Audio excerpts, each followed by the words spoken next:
जय जिनेन्द्र। जय जिनेन्द्र। जय जिनेन्द्र, जय जिनेन्द्र। आज का लेक्चर शुरू करेंगे।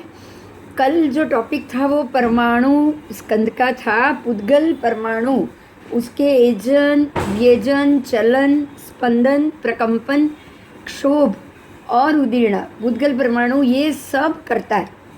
ये सब इस नए नए भाव में वो परिणत होता है। क्यों? क्योंकि पुद्गल परमाणु कभी भी नाश नहीं होता। ध्यान दीजिए, जो चीज़ शाश्वत है, हमेशा रहने वाली है, वो अपने नए नए रूप लेगी। लेगी कि नहीं? बोलो। वो लेगी। और इसके तो 20 प्रकार के भेद जो हमने पुद्गल के किए थे कि वर्ण, गंध, रस, स्पर्श, 5 वर्ण, 5 2 गंध, फिर 8 स्पर्श और 5 प्रकार के रस, तो टोटल मिलके टोटल उसके 20 भेद हो गए।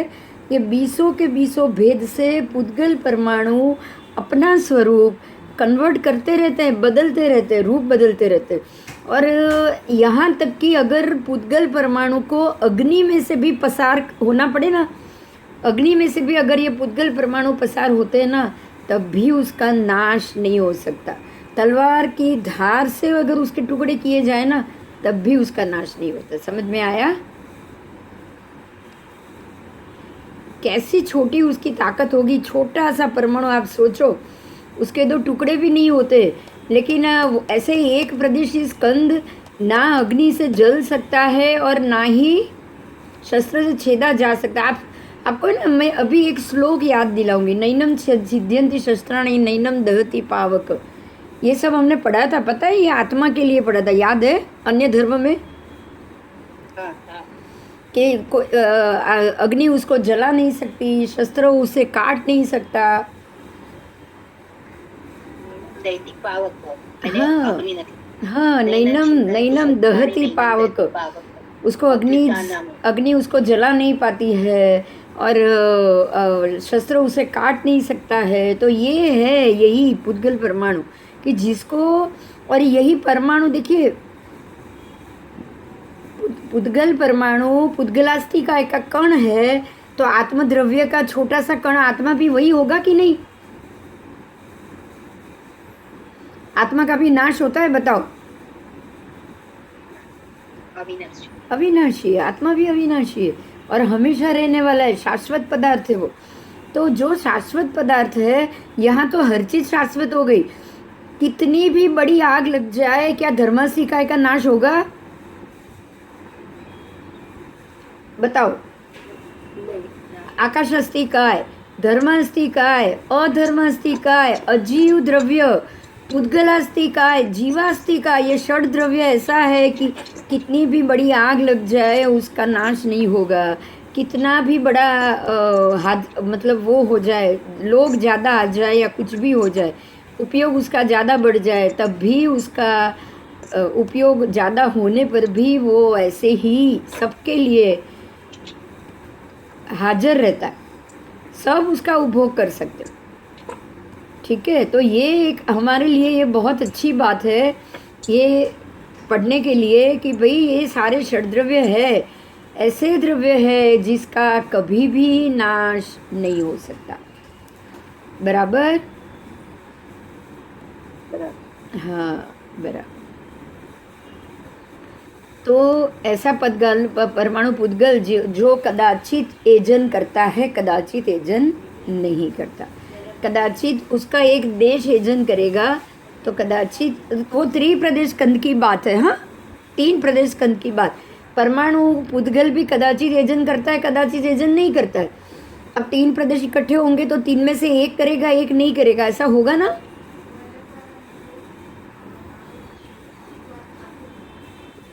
ठीक है? तो इस प्रकार से 4 प्रदेशिक, अनंत प्रदेशिक स्कंद तक हमने कल किया। अनंत प्रदेशिक स्कंद। आओ, ठीक है? असंख्य, इसी प्रकार यावत असंख्य प्रदेशीय स्कंद का वक्तव्य है और अनंत प्रदेशिक स्कंद भी है। तलवार की धार या छुरे की धार पर अवगाहना अनंत प्रदेशिक स्कंद कर सकता है। अब समझ में आया? तलवार की धार पे आप इतना कण रखोगे तो उसमें कितने एक स्कंद ही रखा है आपने, अभी एक टुकड़ा ही रखा है, तो उसमें कितने प्रदेश हैं परमाणु के? कितने? अनंत। अनंत कितने हैं? अनंत है, उसके अंदर अनंत प्रदेश है। एक इतना स्कंद आप रखोगे तलवार की धार पे तो भी, बराबर। अब आपको है ना बहुत इजी हो जाएगा समझने में कि हम ये जानते हैं कि छोटा सा एक जो अनंत काय का टुकड़ा लो आप, और उसके अंदर अनंत जीव बैठे हैं। देखिए आपको अनंत काय दिख रहा है, अनंत जीव आप देख सकते हो? नहीं। तो आपको पता है ये छोटा सा टुकड़ा अनंत काय, तो वो तो अनंत काय है, ये पुद्गल है, पुद्गलास्थि काय। समझ में आ रहा है? आपको जो दिखाई दे रहा है क्या है वो पुद्गलास्थि काय है, अनंत पुद्गल परमाणु का समूह है, स्कंद है कि नहीं? बताओ। एक अनंत काय यानी कि मान लो कि वो बटाटे का एक टुकड़ा है, वो अनंत काय है, तो बटाटे का टुकड़ा है ना आपके पास, तो सॉय की नोक पे एक आलू का टुकड़ा रखा है आपने, तो ये तो अनंत काय हुआ, बराबर। तो ये पुद्गलास्थि काय है जिसको आप देख रहे हो, राइट? उसके अनंत प्रदेश इसके अंदर परमाणु होंगे। कितने होंगे? क्योंकि एक स्कंद है आपके पास, सुई की नोक के ऊपर एक स्कंद है, इसमें कितने परमाणु पुद्गल होंगे? अनंत, बराबर। क्योंकि छोटे छोटे टुकड़े करोगे तो आपको पता भी नहीं चलेगा कितने होंगे। अब यहाँ ध्यान दीजिए, अनंत जीव आप देख नहीं पाओगे। समझ में आ रही है मेरी बात? अंदर अनंत जीव है वो तो आपको पता ही नहीं है ना, आप देख ही नहीं सकते ना। आपको जो दिख रहा है वो अनंत प्रदेशी स्कंद है, बराबर। हाँ, और वो अनंत प्रदेशी स्कंद के अंदर पुद्गल का स्कंद है, परमाणु परमाणु तो नहीं कह सकते आप, पुद्गल का स्कंद है, अंदर अनंत प्रदेशी पुद्गल परमाणु भी बैठे हुए, तभी वो आपको एक स्कंद दिखाई दे रहा है। तो ये तो अस्थिकाय हुआ, शरीर हुआ उसका, लेकिन जो अनंत अंदर अनंत प्रदेशी जीव है उसको तो आप देख ही नहीं पा रहे हो। अब क्लियर हो रहा है हम किसकी बात कर रहे हैं? पुद्गल परमाणु का मतलब? हाँ, नहीं समझ में આવ્યું? સાંભળ, જો આટલો નાનો ટુકડો હવે સોયની અણી ઉપર લીધો તો તને ટુકડો તો દેખાય છે, રાઈટ? ટુકડો દેખાયો. હવે જે આ ટુકડો દેખાયો એ શું છે? એ શરીર છે જીવોનું. શું છે? અનંતા. અંદર તો અનંતા જીવો બેઠા છે, જીવને તો આપણે જોઈ નથી શકતા. એને અનંત काय કેમ કીધા? કેમ કે એના એક નાના ટુકડા ઉપર પણ અનંત જીવો છે, એટલે અનંત काय કીધું, રાઈટ? તો આવા આવા ઘણા ટુકડા ભેગા થાય તો અનંતાનંદ જીવ થયા કે નહીં અંદર? તો તમે અનંતાનંદ જીવોને નથી જોતા, તમે કોને જુઓ છો? હા, તમે એક સ્કંદને જોઈ રહ્યા છો, તો એ સ્કંદને જ્યારે છૂટું પાડો ત્યારે તમે જીવ નથી છૂટા પાડી રહ્યા, તમે એ સ્કંદના જ પૂતગલ પરમાણુ છૂટા પાડી રહ્યા છો. સમજાયું? તો પૂતગલ પરમાણુ તો તમે હજી છૂટા પાડી શકશો, એક પૂતગલ પરમાણુ તમને મળશે, પણ એ એક પૂતગલ પરમાણુમાં પણ અનંતા જીવ છે, એને તમે જોઈ નહીં શકો. તમે જે જોઈ રહ્યા છો એ શું છે?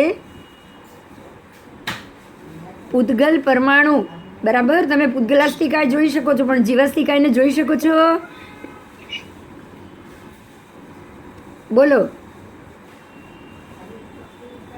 હા, નહીં. એટલે અનંત અનંત જીવોને તો આપણે જોઈ જ નથી શકતા, માત્ર અસંખ્ય પૂતગલને તમે જોઈ શકો છો. ઠીક છે? आओ. परमाणु पुद्गल अग्नि काय के बीच में से निकल जरूर सकता है, लेकिन अग्नि उसको जला नहीं सकती, बराबर. ऐसे ही पुष्कर संवर्तक महामेघ के बीच में, ऐसा महामेघ बोलेंगे जो मूसलाधार बरस रहा है, बहुत जोर से बारिश हो रही है, बराबर उसके बीच में से ये पुद्गल परमाणु निकल सकता है, लेकिन होगा क्या, तो आप उसको देख नहीं पाओगे। समझ में आया?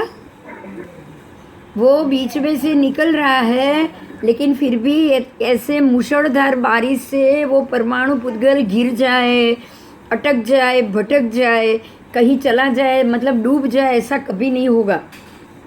आप सोचो कि ये छोटे से परमाणु पुद्गल की ताकत कितनी है कि इतनी बड़ी से बड़ी अग्नि उसको जला नहीं सकती। पुष्कळ मेघ चाहे वो गिरे, लेकिन उसको हवा में से नीचे गिरा भी नहीं सकती।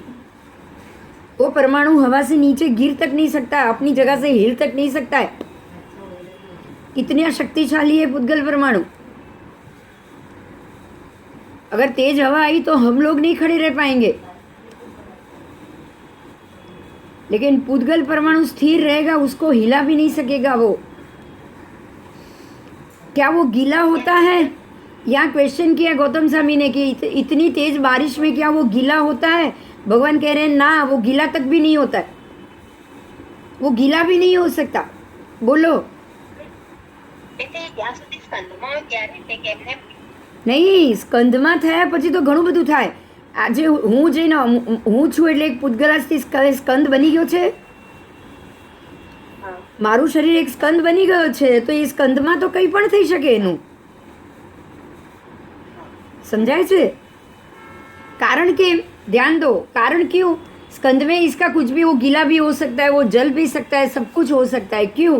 क्योंकि स्कंद में वो जॉइंट करने के लिए उसने बाकी सारे चीज़ों का आधार लिया हुआ है, जैसे कि चर्बी, जैसे कि ये सब उसने बनाया ना, शरीर ने अपने आप बनाया कि नहीं? जो गर्भस्थ जीव है, आया है गर्भ में, जिसने प्रवेश किया उसने तो वो सारे जो हम बोलेंगे उसको कि इसमें लोई भी आ गया, फिर अपकाई भी, पानी भी आ गया, पानी का भाग भी आया कि नहीं? अग्नि, पानी, वायु, जल, पृथ्वी, सब कुछ आया कि नहीं? बताओ। ये स्कंद सारे उससे जुड़ते हैं, अनंत प्रदेशी परमाणु जुड़ते हैं, तब वो स्कंद बनते हैं। तो जुड़ते किससे हैं? जिससे जुड़ते हैं ना, वो इफेक्ट करता है। परमाणु पुद्गल को कोई इफेक्ट नहीं। समझ में आई बात? मेरे शरीर में से अलग अलग एक एक, अगर शरीर ये जल गया ना, मरने के बाद इसको जलाया गया ना, तो शरीर जल जाएगा, उसके जॉइंट, सांधे जल जाएंगे, हड्डियाँ जल जाएगी, मांस, हड्डी, लोई, फिर बाल, नख, ये सब जल जाएंगे। लेकिन जो पुद्गल परमाणु है ना, वो परमाणु में बिखर जाएंगे, वो जल नहीं सकते, वो परमाणु में वापस घुल मिल जाएंगे। ये 14 राजलोक में अंदर के परमाणु अलग अलग होके 14 राजलोक में घुल मिल जाएंगे। बात क्लियर हुई? कल हमने वही बात की थी।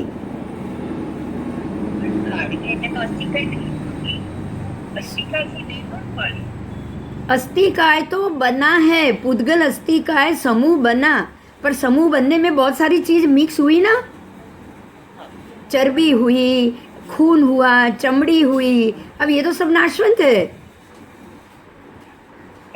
कि नहीं? बताओ।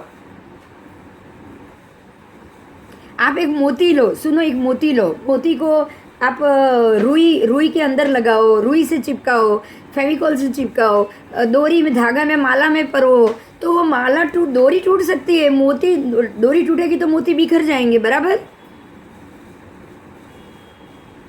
जैसे ही माला की डोरी टूट गई, मोती बिखरेंगे कि नहीं? तो माला टूट सकती है, लेकिन मोती खाली बिखर जाएंगे, मोती वापस आपको समेट के दूसरी माला बनानी पड़ेगी। समझ में आ रही है बात? ऐसे ही पुद्गल परमाणु है, परमाणु एक एक मोती की तरह एक एक परमाणु है। जब शरीर बना तब सारे पुद्गल परमाणु इकट्ठे हुए और वो धागे से उसको लपेटा। अब ये शरीर जल जाएगा तो धागा जल जाएगा, तो परमाणु अपने आप अलग होएंगे कि नहीं होएंगे? बस परमाणु अलग हो गए, वो खत्म नहीं होते, मैं यही कह रही हूँ। बस आप ये मत सोचो शरीर जल गया, हड्डी जल गई, बाल जल गए, चमड़ी जल गई, वो सब जल जाएगा, ये नाशवंत है, वो सब जल जाएगा। वो जला है, लेकिन जलने के बाद उसमें से जो जल तत्व है ना, जो उसके भी जो छोटे छोटे पुद्गल परमाणु है वो जल में मिल गए। कहाँ मिल गए? जल के जल में मिल गए, अग्नि के अग्नि में मिल गए, और पृथ्वी के पृथ्वी में मिल गए। मिले कि नहीं बताओ? मिल गए, मिल गए। तो जो अब जो मिल गए मतलब वो खत्म नहीं हुए तभी मिले ना। हाँ, पुद्गल के अंदर जब तक जीव प्रवेश हुआ है ना, जीव पुद्गल में प्रवेश हुआ है ना, ध्यान दीजिए, तब तक वो जीव है। जैसे ही जीव बाहर निकल गया वो अजीव बन जाएगा। क्या बनेगा?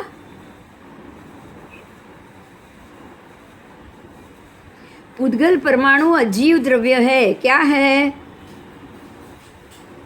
अरूपी अजीव। क्या है वो?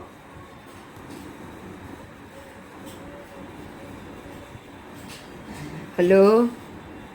हाँ, पुद्गल परमाणु एक अजीव द्रव्य है। जीव अंदर प्रवेश करता है, जीव अपने योग्य उसका शरीर बनाता है। जब उसका समय आ जाएगा वो शरीर छोड़ देगा, और शरीर छूटने के बाद या तो वो जल जाएगा या वो हवा में वापस बिखर जाएगा। हाँ, बस बस बस। अब वापस वो जब जीव फिर से जन्म लेगा तो वो दूसरे पुद्गल परमाणु को वापस खींचेगा। तो ऐसे मैंने कई कई कई पुद्गल परमाणु खींचे भी और छोड़े भी, खींचे भी और छोड़े भी, बराबर। तो जब खींचे तब दूसरे के भी आएंगे, होंगे ना अंदर। कैसे? सोचो, एक कीड़ी है, कीड़ी का जन्म हुआ, उसने कितने परमाणु खींचे होंगे बताओ?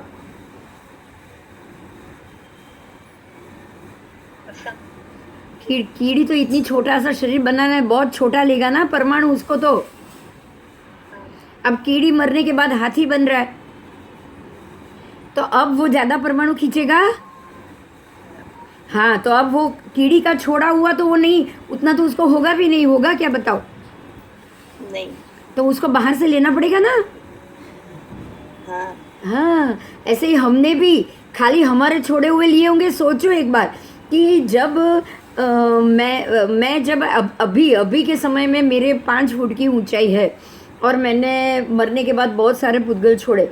अब मैंने भी छोड़े, आपने भी छोड़े, सबने छोड़े, हम सबका दूसरा जन्म हुआ, और अब हम लोग वो युगलिक में जन्म ले रहे हैं। तो अब हमको ज़्यादा चाहिए तो हम किसका लेंगे? किसी और का लेंगे कि नहीं? हाँ, इसलिए मैंने तुम्हारा लिया होगा, तूने मेरा लिया होगा, ऐसे चलता रहेगा कि नहीं? चलता रहेगा। तो जब हम सामने सामने आएंगे तो परमाणु पुद्गल तो एक दूसरे को पहचान जाएंगे कि नहीं? बोलो। पहचानेंगे। वो तो पहचानेंगे ही, उसमें तो कर्म लगे हुए हैं, कर्म भी लगे हुए हैं। कर्म भी खींचेगा। अगर शत्रुता होगी तो मारेगा, कूटेगा, और शत्रुता नहीं होगी तो मित्रता होगी तो प्रेम से रहेंगे। तो प्रेम से रहेंगे, याद करेंगे एक दूसरे को। 2 दिन बाद नहीं मिला तो फोन करके पूछोगे भाई क्यों मिले नहीं हो, तबीयत तो ठीक है? तो इसके पीछे क्या कारण है ये जानो बस। पुद्गल परमाणु अब समझ में आ गया? बहुत सिंपल लॉजिक। पुद्गल परमाणु कभी खत्म नहीं होते। मेरा शरीर मरने के बाद जो जो परमाणु से बना हुआ है, ये पुद्गलास्तिकाय बोला जाएगा ये शरीर को, और जो परमाणु से ये बना हुआ था ये सारे हवा में घुल मिल गए। अग्नि अग्नि में चला गया, पृथ्वी पृथ्वी में चला गया, वायु वायु में, जल जल में, वनस्पति वनस्पति में, सारे के सारे परमाणु उधर चले गए। जब मैं दूसरा जन्म लूँगी तब मैं वहीं से वापस खींचूंगी, तब खाली मेरा अपना नहीं किसी और का भी मुझे मिलेगा। वापस छोड़ूंगी, वापस किसी और का, वापस छोड़ूंगी, वापस किसी और का। तभी तो हमारी लेन देन खत्म ही नहीं हो रही है भाई। हो रही है क्या बताओ? नहीं। धर्म समझने के बाद भी 25-30 भव रहते हैं, बाकी भगवान को भी 27 भव रहे। सम्यक दर्शन आ जाने के बाद भी, वैराग्य आया उसके बाद भी, मोक्ष जाने की इच्छा हुई उसके बाद भी 27 भव। सोचो तो सही, एक कोड़ा कोड़ी सागरोपम का समय। तो ये एक कोड़ा कोड़ी किया क्या उन्होंने? जो पुद्गल सबके लिए थे उसका ब्याज ही चुकता किया ना। बोलो, उसका चक्रवृद्धि ब्याज चढ़ता है, आपको चुकाना पड़ेगा भाई। वो इसीलिए चुकाना पड़ेगा क्योंकि पुद्गल परमाणु मरते ही नहीं है, मरते ही नहीं है। मेरे पुद्गल छोड़े हुए आपने लिए हुए हैं उस पे, और आपने दूसरे कर्म लगाए हैं। मैं मेरे जो मेरे देखिए ध्यान से सुनिएगा, वो पुद्गल परमाणु पहले मेरे थे, मैंने उसको पकड़ के ही कर्म चढ़ाए थे मेरे पे, बराबर। बराबर। तो जब मेरे कर्म का निमित्त जागेगा, उदय में आ जाएगा, तो तुरंत वो परमाणु सामने मेरे सामने आएंगे कि नहीं? कंपलसरी आएंगे। वो परमाणु तो उसको ढूंढेंगे ना कि भाई तू किधर है, सामने आ जा, तेरा नंबर आ गया है। बोलो। हाँ। हाँ, वो ढूंढेंगे ही ढूंढेंगे उसको। હા, આપણને ખબર ના પડે. સાવ નિગોદના જીવોની અંદર પણ આ ભાષા છે. આને ભાષા કહેવાય, આને શરીરની ભાષા કહેવાય, સ્પર્શની ભાષા કહેવાય. સ્પર્શનેન્દ્રિય તો બધાને છે કે નહીં? બોલો. છે, એ લોકોને સૂક્ષ્મ માત્રામાં છે, બસ. એ લોકોને ઘણા બધા સ્પર્શનેન્દ્રિયોમાં એક નાના સ્પર્શનેન્દ્રિયમાં ઘણા બધા જીવને ભાગ પડેલો છે, બસ એટલો જ ફરક, એટલો જ. ત્યાં શું છે, ત્યાં જે लोगों उन लोगों की जो शरीर है ना, वो शरीर के साथ उनको मरना नहीं है, उनको शरीर के बिना मरना है. बात समझ में आ रही है? ठीक है, लेकिन रहने के लिए तो शरीर होगा ही ना. बिना शरीर तो कोई जीव रह सकता है? बताओ. बस मरते वक्त क्या करेंगे, वो खाली वहां से निकल जाएंगे, शरीर को उधर ही छोड़ के जाएंगे. वो शरीर को साथ लेके मर नहीं सकते, पर शरीर के बिना जिंदा भी तो नहीं रह सकते ना. तो आपको ये ध्यान देना है कि निगोद के जीव हो, नरक के जीव हो, या एकेंद्रिय हो, या सूक्ष्म एकेंद्रिय, बादर एकेंद्रिय, कोई भी जीव हो, अगर वो पर्याप्ता है, ध्यान से सुनिएगा, अपर्याप्ता की बात मैं नहीं कर रही हूँ, मैं पर्याप्ता की बात कर रही हूँ. अगर वो पर्याप्ता है तो उसको शरीर पर्याप्ति जरूर है, जरूर है. और वो शरीर पर्याप्ति के कारण वो सारी भाषा समझते हैं. उसको दुश्मन कौन है पता है, उसको मित्र कौन है पता है. समझ में आया?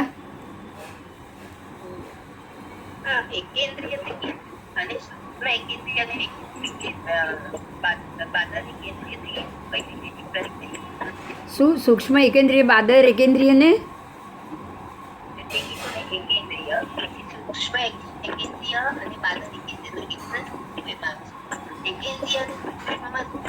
हाँ, एकेंद्रिय में सूक्ष्म बादर वे अलग करूँ, बराबर. एकेंद्रिय में वनस्पति काय, फिर सब पृथ्वी काय, अप काय, तेऊ काय, वायु काय, वनस्पति काय, ये सभी जीव एकेंद्रिय है. मतलब उनको एक इंद्रिय का शरीर उसको मिला हुआ है. पर उसमें भी सूक्ष्म बादर, सूक्ष्म बादर, सूक्ष्म बादर, ये पांचों के अंदर दो भेद आएंगे. सूक्ष्म भी आएगा, बादर भी आएगा, सूक्ष्म भी आएगा, बादर भी आएगा. तो ये भेद क्यों है? बराबर, हमारा जो प्रश्न है वो यही है कि ऐसा भेद क्यों है. तो सूक्ष्म बादर में भेद इतना ही है, आपको ये समझना है. सूक्ष्म का अर्थ है बिल्कुल छोटा सा छोटा शरीर जो आप देख भी ना पाओ. देखिए, पानी का एक बूंद आपको दिखाई देगी, राइट? एक बूंद आपको दिखाई देगी. अब एक बूंद दिखाई दी इसलिए वो बादर है. तो अंदर एक बूंद दिखाई दी मतलब अंदर के पानी के इतने सारे जीव हैं वो आपको दिखाई देंगे. पर सूक्ष्म में तो आपको वो तक भी नहीं दिखाई देगी. सूक्ष्म में आपको वो तक भी नहीं दिखा देंगे. मैं आपको खाली एक बात याद दिलाऊंगी. आपको पता है, एक वीडियो आया था पहले, माइक्रोस्कोप के अंदर वो कांदा ओनियन का एक पतला सा छिलका, और उसको माइक्रोस्कोप के अंदर रखा हुआ था. एक वीडियो आया था, किसी ने देखा था? याद है? सबने देखा होगा. हाँ. वो वीडियो में अंदर की जो कांदे की अंदर की जो नस है ना, नस, वो नस के अंदर एक पतली सी नस है, उसके अंदर छोटे छोटे, इतने छोटे छोटे जीव आपको चलते हुए दिखाई दिए थे. याद है? हाँ. याद है? तो ये त्रस्त तो थे ही, तभी चल रहे थे. और आप ऐसे ही उसको कांदे की एक पत्ती हाथ में लोगे तो आपको दिखाई देंगे क्या उसमें? बताओ. नहीं. मतलब अंदर जीव है, पर ऐसे सूक्ष्म है जो आपको बाहर आपकी ये दृष्टि से दिखाई नहीं दे रहे. और बादर यानी कि एक कंथवा चल रहा होगा वो पोहे के अंदर, पोहे के अंदर एक कथवा कंधवा चल रहा है, वो आपको दिखाई दे रहा है क्योंकि वो बादर है। देखिए जीव दोनों में एक ही है, शरीर एक ही है। वो जो अंदर नस नाड़ी के अंदर चल रहा है आपको माइक्रोस्कोप में दिखाई दिया, वो भी उसके एक ही शरीर है, उसके अंदर एक ही जीव है, राइट? हाँ, लेकिन वो आपको ऐसे दिखाई नहीं दे रहा है, जबकि वो बादर जीव जो कंथवा है या जो एक धनेड़ा है जो चावल या उसके अंदर बना हुआ है, हाँ नरी आंखें देखा, तो वो बादर है जिसको आप देख पाओ, वो बादर। लेकिन बादर के अलावा ऐसे अनंत सूक्ष्म जीव है। आप एक मच्छर को उड़ते देख सकते हो, लेकिन बिल्कुल सूक्ष्म जो ऐसे ही हवा में बहुत सारे, आप हाथ हिलाओ ना, बहुत सारे सूक्ष्म जीव मर रहे, उसको आप देख ही नहीं पा रहे।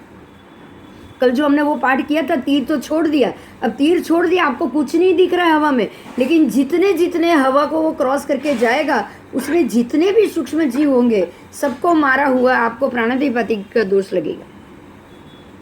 तो सूक्ष्म जीव ऐसे हैं जिसको हम अपनी इन स्थूल आंखों से देख नहीं पा रहे, इसलिए सूक्ष्म और स्थूल बोला जाता है उसको। बादर को स्थूल, स्थूल का यानी कि थोड़ा जाड़ा शरीर, वो सूक्ष्म यानी बिल्कुल छोटा शरीर, और स्थूल का मतलब, बादर का मतलब हो गया थोड़ा जाड़ा। बराबर बराबर।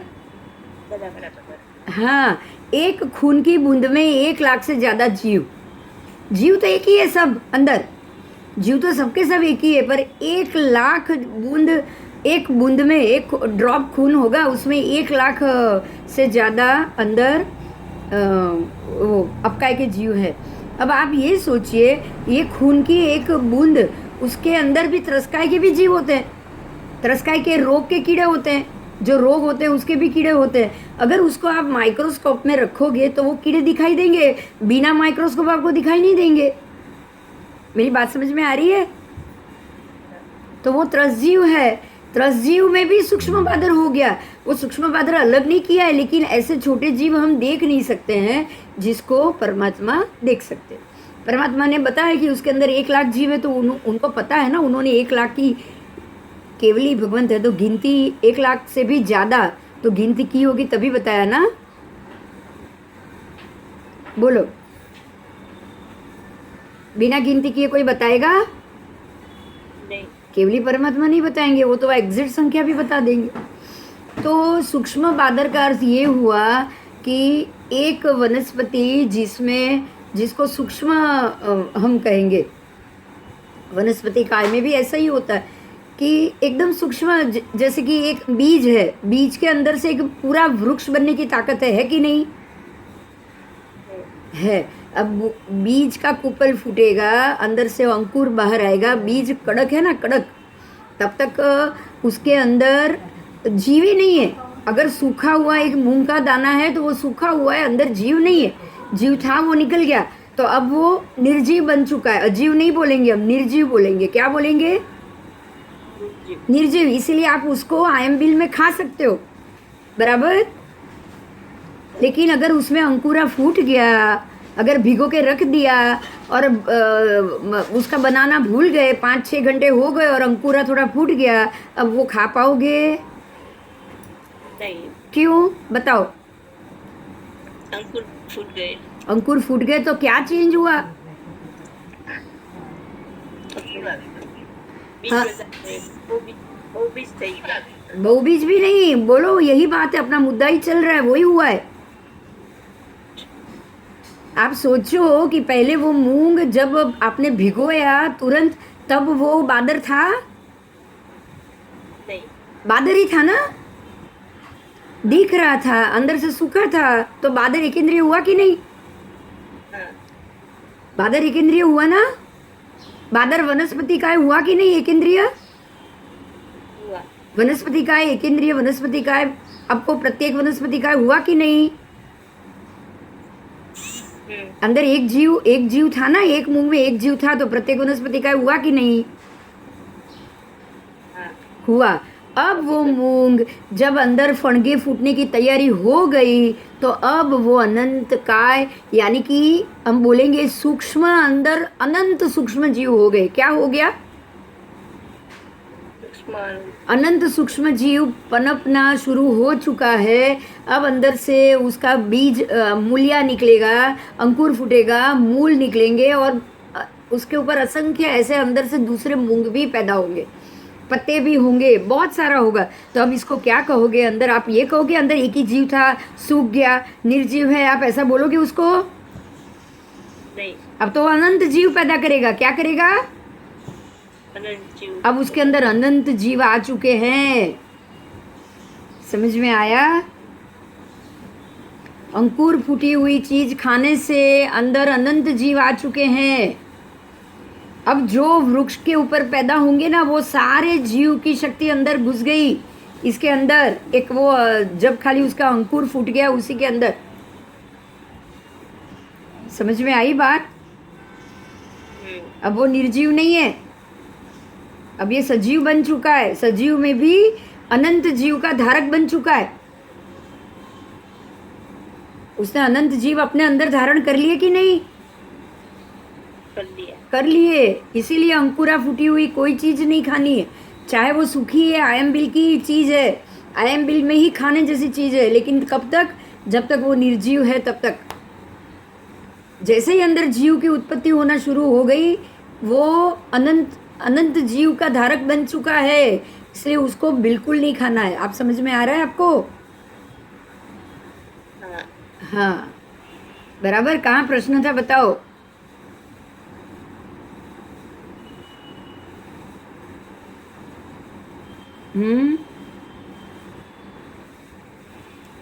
બીજો? આગળ જવું કે કઈ પ્રશ્ન હતો? ના, हाँ हाँ, ओके। तो अब जो हमारे सामने जो मुद्दा है वो ये भी है कि अगर गंगा महानदी के प्रति स्रोत में भी पुद्गल परमाणु तो आते ही होंगे कि नहीं, ये बताओ। चल,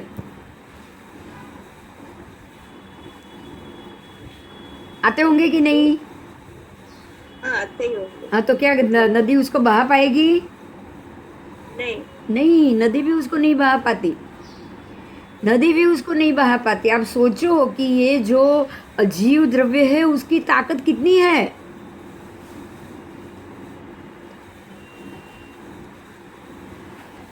अजीव द्रव्य की ताकत कितनी है बोलो?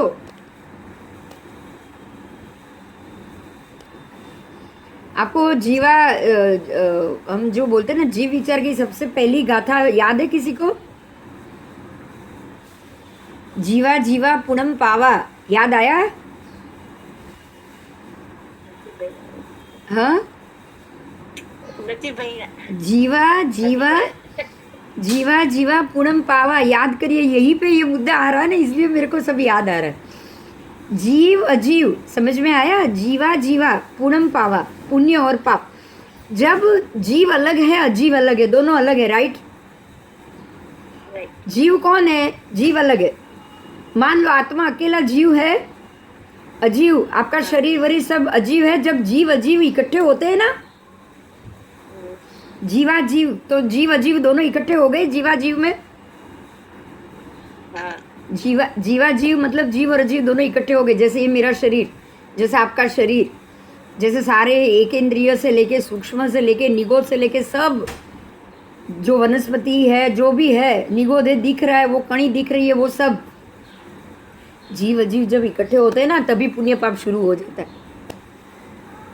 जीवा जीवा पुण्यम पावा, पुनम पावा मतलब जीव अजीव इकट्ठे हो गए, अब पुण्य पाप शुरू। अकेला जीव भी पुण्य भी नहीं कर सकता, पाप भी नहीं कर सकता। अकेला अजीव पुण्य भी नहीं कर सकता, पाप भी नहीं कर सकता। देखो क्या भगवान ने सृष्टि का एक पहले ही गाथा में समझा दिया है। जीव विचार समझ में आया? जीवा जीवा पुनम पावा, जीव अजीव दोनों जब मिक्स होंगे ना, तभी पुण्य भी शुरू हो जाएगा और पाप भी शुरू हो जाएगा। बाकी खाली जीव जो सिद्ध गति में बैठे हुए सारे आत्मा खाली जीव है, वहाँ बिल्कुल अजीव नहीं है। अजीव बताओ, एक भी अजीव द्रव्य नहीं है वहाँ पे, नहीं। एक भी अजीव द्रव्य नहीं। अगर होता तो जीव अजीव दोनों साथ में रहता तो वापस वहाँ भी पुण्य पाप शुरू हो जाता। अब ये भी साबित करता है कि सिद्ध गति में कोई भी अजीव द्रव्य नहीं है। हो गया साबित? हाँ, ये गाथा से ही हो गया। शीत गति में अगर जीव सारे षड्द्रव्य होते ना तो वापस वही उनका पुण्य पाप ये सब कुछ समय के बाद वापस आओ सब शुरू हो जाता। होता कि नहीं होता? होता। होता होता। तो जीव अजीव, जब जीव अजीव का शरीर धारण कर लेगा ना, जीव अजीव शरीर में आ जाएगा ना, जब जन्म मरण में आ जाएगा ना, जन्म लेगा मरण होगा, जन्म लेगा मरण होगा, मतलब जीव अजीव, अजीव के बगैर तो जीव को रहना हम बोलेंगे ना सत्ता ही नहीं है। संसारी जीव, कर्म के से भरा हुआ जीव एक समय, 2 समय, 3 समय, 4 समय, उससे ज्यादा बिना शरीर रह नहीं पाता है। रह पाता है बताओ? नहीं। तो जैसे ही वो एक शरीर छोड़ के दूसरे में गया, पुण्य पाप पुराना भी साथ लेके जाएगा, नया बंधना भी साथ शुरू कर ले। तो अब समझो, अभी वो जीव अजीव दोनों को समझो। जीव तो आत्मद्रव्य है ही, कि जो आत्मद्रव्य है, जो 8 हमारे जो गुणों से भरा हुआ है, बराबर, ज्ञान, दर्शन, चारित्र, ये सबसे वो भरा हुआ है, दर्शन, ज्ञान। उसके बाद जो भी अंतराय कर्म, वीर्य से अनंत लब्धि, अनंत शक्ति, अनंत जो भी हमारे जो सारे गुण है ना, उसके 8 गुण, उससे वो भरा हुआ है। और दूसरी तरफ खाली अजीव द्रव्य, खाली अजीव द्रव्य, जो ना ही कोई उसके पास कोई गुण है ना कुछ है, लेकिन उसकी शक्ति तो देखो आप, ना उसको ये गंगा बहा सकती है, ना अग्नि जला सकती है, कुछ भी उसका नाश नहीं कर सकता। ऐसा अविनाशी अजीव द्रव्य। जीव भी अविनाशी, अजीव भी अविनाशी। ये बहुत समझने की बात है। आज तक ऐसा सोचा था क्या बताओ? हाँ, ना। जीव तो अविनाशी है ही, ये तो पता है कि भाई आत्मा अविनाशी है, पर ये अजीव भी अविनाशी है, मालूम था? नहीं। अजीव भी अविनाशी, हर एक उसके एक पुद्गल परमाणु अविनाशी है। वो जीवी है जो आता है और हवा में से 1 पुद्गल, 2 पुद्गल, 3, 4 प्रदेश, 5, 6 करते इकट्ठा करता है उसको। और जैसे वो चकला चकली अपना माला गूंथता है ना, ऐसे वो अपना शरीर गूंथ लेता है अपना आसपास। अपना आत्मा अंदर भर के बैठा है, आत्मा आके बैठ जाता है और अपना सारा अजीव द्रव्य को एक को पकड़ के अपना शरीर बनाना वो शुरू कर लेता है। उसको सत्ता मिली, उसको आयु मिला है, उसको सांसें मिली है, तो वो बना लेता है। जिसको नहीं मिली है वो बिल्कुल नहीं बना सकते। समझ में आ रहा है ये क्या है पूरा साइंस? तो अजीव भी नाशवंत है, खाली जीव नहीं, अजीव भी नाशवंत है। हम तो खाली वही समझते थे भाई जीव नाशवंत है, अजीव तो जल कर खत्म हो रहा है, मर रहा है, शरीर मर रहा है। हम वही सोच रहे थे कि नहीं आज तक? हाँ। शरीर नाशवंत है, क्या सोच रहे थे बताओ? कभी भी मर जाएंगे मालूम नहीं, कब खत्म हो जाएंगे मालूम नहीं, पर कौन खत्म होगा? मात्र आपका आयुष्य कर्म। क्या खत्म होगा? आयुष्य कर्म। आपका आयुष्य कर्म पूरा हो रहा है और कुछ खत्म नहीं हो रहा है। मात्र मेरी 100 साल की आयु होगी, 100 साल खत्म होते ही आत्मा ये शरीर से बाहर निकल जाएगी और दूसरा नया शरीर बनाना शुरू कर लेगी। और इस शरीर को जला दिया जाएगा या डुबा दिया जाएगा या अग्नि में दाड़ दिया जाएगा, जमीन में दाड़ दिया जाएगा। उसके सारे पुद्गल परमाणु इकट्ठे अभी थे, कुछ साल के बाद या कुछ मिनट में ही, अगर अग्निदाह मिल गया तो कुछ मिनट में ही वो पुद्गल परमाणु वापस पुद्गल बन जाएंगे, अविनाशी अपने अपने पुद्गल में मिश्रण हो जाएंगे। बोलो, है नाशवंत? बताओ, नहीं। खत्म क्या हुआ फिर? आयुष्य। आयुष्य खत्म हुआ है। आपका आयुष्य खत्म हुआ है, बाकी कुछ खत्म नहीं हुआ है। आयुष्य खत्म हुआ, नया आयुष्य बांध दिया आपने। ये आयु खत्म हुआ, नया आयुष्य बांध दिया। नया आयुष्य बांधोगे, नया शरीर बांधोगे। बोलो, सोचा ही नहीं था जीव भी आपका शाश्वत है और अजीव द्रव्य भी शाश्वत है, दोनों शाश्वत है, दोनों। इसीलिए ये संसार हमेशा के लिए, सिद्ध गति भी शाश्वत है, संसार भी शाश्वत है। क्यों? क्योंकि संसार तो 6 अजीव द्रव्य से बना हुआ है। तो अब अजीव ही जब शाश्वत होगा तो संसार का नाश कैसे हो पाएगा? बोलो।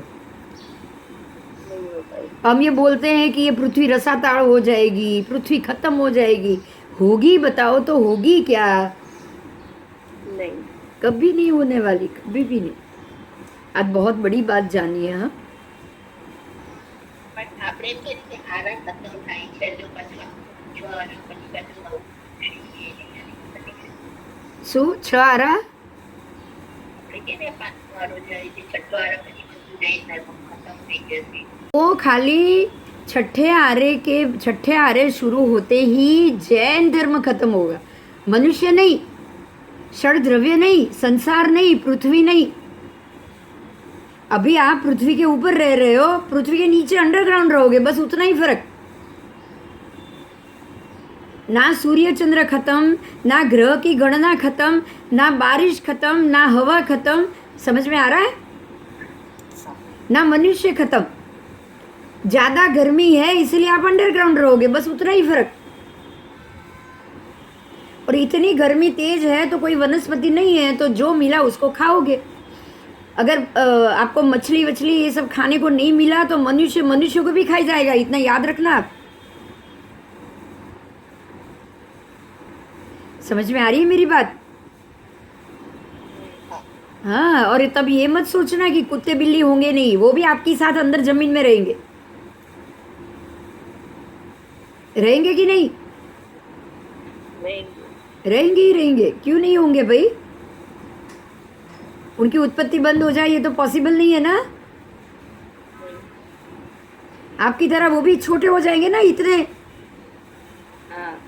आज कुत्ते की जितनी साइज है उससे वो इतना हो जाएगा, बिल्कुल चूहे के बच्चे जितना।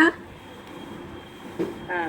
तो घुस जाएगा बिल के अंदर वो आराम से। आप हमारे से ज़्यादा फास्ट भाग के घुसेगा। घुसेगा कि नहीं बताओ? घुसेगा। तो सब कुछ रहने वाला है। क्यों? क्योंकि संसार के सारे द्रव्य अविनाशी है, ये नहीं भूलोगे आप। समझे? हाँ। हाँ।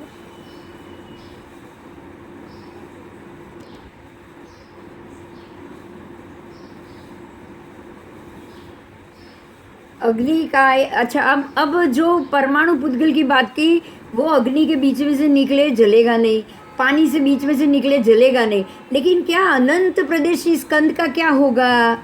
एक कंद का नहीं होगा, एक परमाणु का। लेकिन एक स्कंद बन गया।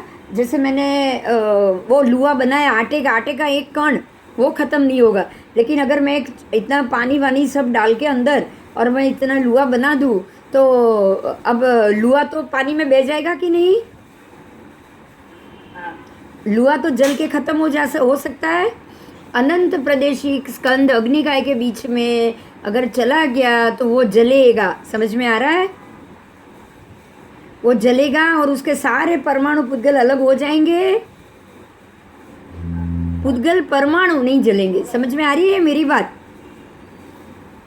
स्कंद जलेंगे तो जल के परमाणु अलग हो जाएंगे। बराबर?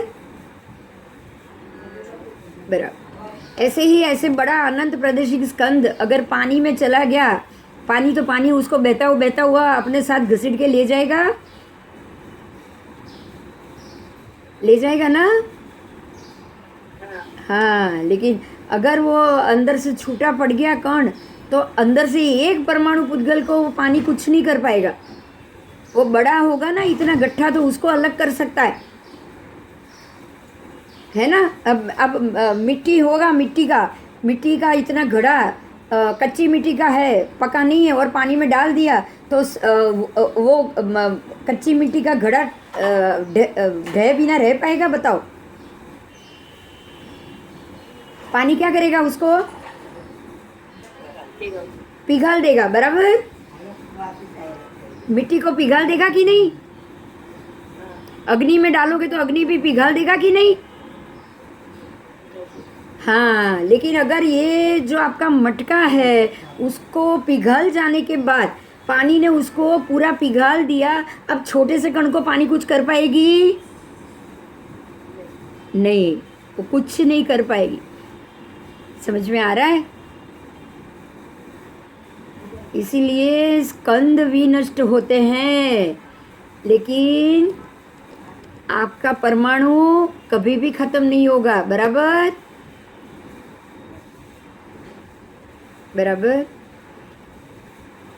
चल, तो परमाणु स्कंधों का यहाँ पे कुछ नाम दिया हुआ है, उसको भी हम देख लेते हैं।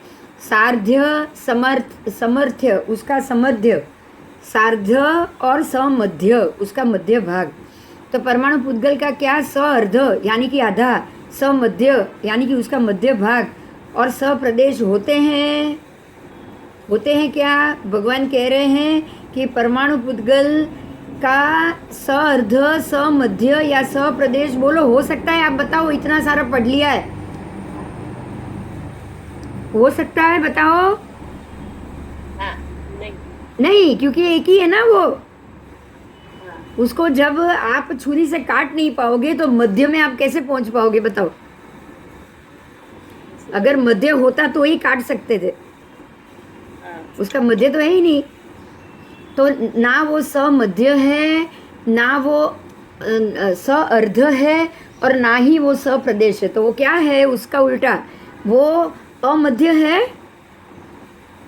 वो अप्रदेश है। हाँ, हाँ, और वो तीसरा अनर्ध है, मतलब अनअर्ध, आधा नहीं हो सकता। बराबर। बराबर। हाँ, अगर वो एक प्रदेश है तो द्विप्रदेशी होगा। तो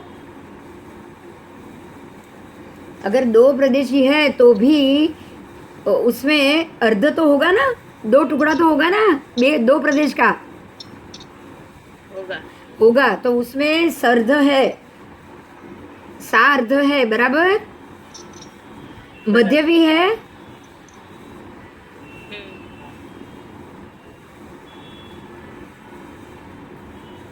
मध्य कहाँ से होगा? सीधा दो हिस्सा कर दोगे तो मध्य में तो कुछ नहीं मिलेगा ना। तीन हो तो मध्य होगा। बराबर। बराबर। हाँ, तो समध्य और अप्रदेश नहीं होते, उसमें मध्य भी नहीं है और अप्रदेशी भी नहीं है। दो प्रदेश तो है ना। हाँ, यस, ठीक है। अब तीन भाग हुए, तीन भाग हुए तो क्या हुआ? तीन का भी अर्ध होगा? हाँ, अर्ध नहीं हो पाएगा ना तीन का।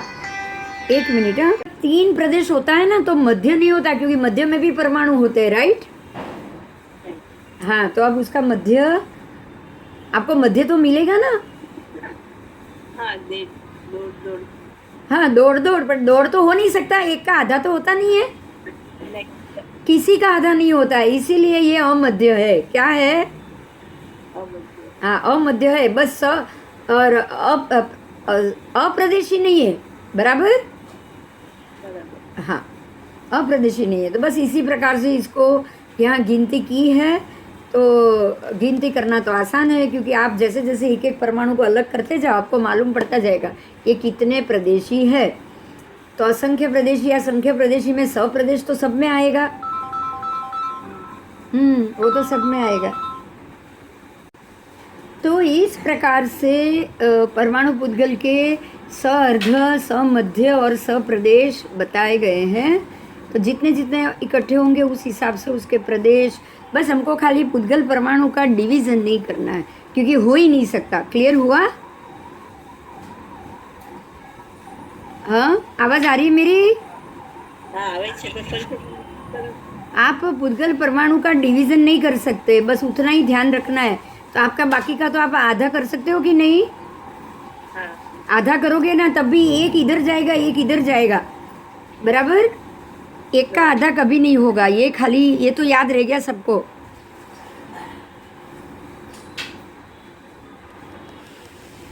आओ,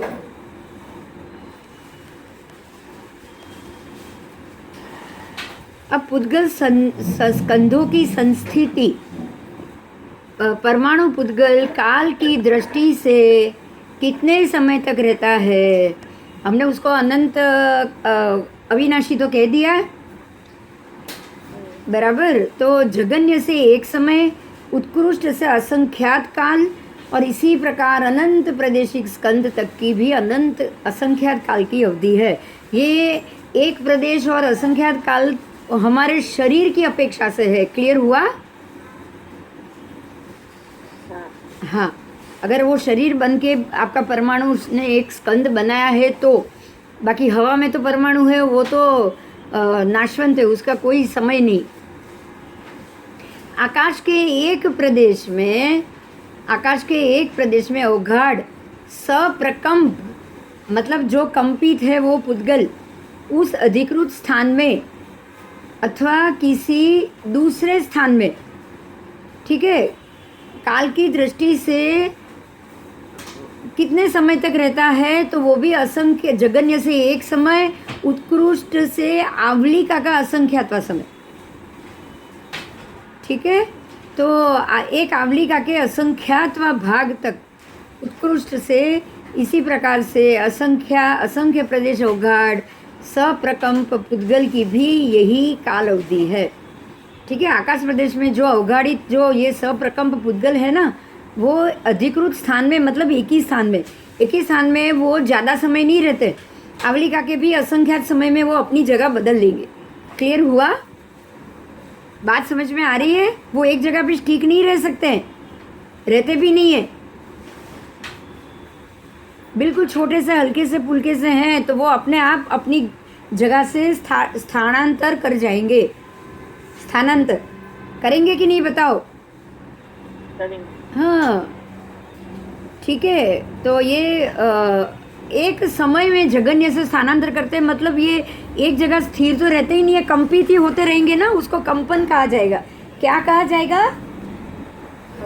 कंपन। वो कंपन होते रहते हैं, हिलते रहते हैं, अपनी जगह से खिसकते रहते हैं, बराबर। 14 आदलोक में पुद्गल। अच्छा, आप ये भी सोचो कि पुद्गल, ये जो पुद्गल है, जो बिल्कुल छोटे से परमाणु है, वही सारे अलग अलग तत्व के, अलग अलग द्रव्य के लोग, एक इंद्रिय भी उसको ले जाएंगे, बे इंद्रिय भी ले जाएंगे, पंचेंद्रिय भी ले जाएंगे, सीधे खींच लेंगे कि नहीं, जहाँ बैठे होंगे वहाँ से। हाँ हाँ जी, उसको खींच लेंगे। तो जैसे ये परमाणुओं को वो खींचते जाएंगे तो उनका भी स्थलांतर भी होता ही रहेगा ना, बार बार होता ही रहेगा। एक कागज का टुकड़ा है, हवा के साथ उड़ता रहता है कि नहीं? ऐसे टुकड़ा निर्जीव है, अजीव है, मगर हवा के साथ तो उड़ेगा ना। तो ये हवा इसको लेके जा सकती है, हाँ, उसको मार नहीं सकती, आपको ये याद रखना है। अग्नि भी बाहर लेके जाए, पानी के साथ भी वो उसको स्थलांतर करना पड़े, स्थल अंतर करना पड़े, लेकिन पानी बहा नहीं सकता है। क्लियर हुआ? डूबा नहीं सकता है उसको।